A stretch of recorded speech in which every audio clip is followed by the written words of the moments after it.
నమస్తే న్యూస్ 24 తెలుగుకి స్వాగతం. నా పేరు రవలి. వార్తల్లోని ముఖ్యాంశాలు ఇప్పుడు చూద్దాం. మంచిర్యాల జిల్లా మందమర్రి ఏరియా కాశీపేట గనిపై రక్షణ అవగాహన కార్యక్రమం నిర్వహించారు. ఈ కార్యక్రమంలో Bellampalli Ramagundam region safety GM KHN Gupta, KK group agent Ramadasu, area safety officer Ravinder, Kasipet గని మేనేజర్ అల్లావుద్దీన్ ప్రసంగించారు. GM KHN గుప్తా మాట్లాడుతూ సంస్థలో గత సంవత్సరం జరిగిన యాక్సిడెంట్లు, వాటి కారణాలు, నివారణ మార్గాలు చెప్పారు. ఉద్యోగులు ఆరోగ్యంపై కూడా శ్రద్ధ వహించి రక్షణ విషయంలో నిర్లక్ష్యంగా ఉండరాదని తెలిపారు. ఈ కార్యక్రమంలో రక్షణ అధికారి Sunil Kumar, AITUC pit secretary Menugu Lakshminarayana, ఉద్యోగులు పాల్గొన్నారు.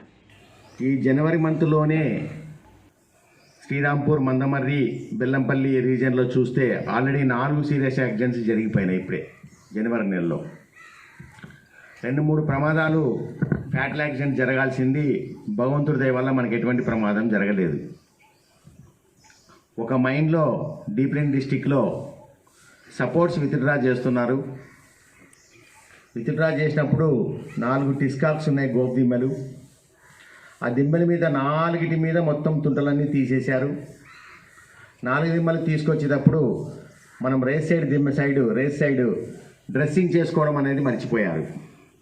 దిమ్మలు తీసేసాం కదా, సేఫ్ ఉంది కదా అనుకునేసి ఆ టిస్కాగ్ని 59 సంవత్సరాల టింబర్ మెన్, సపోర్ట్ మెన్ను టిస్కాగ్ని దొర్లించుకుందామని చెప్పేసి గోపులోంచి దొర్లించుకునే టైంలో సైడ్ మొత్తం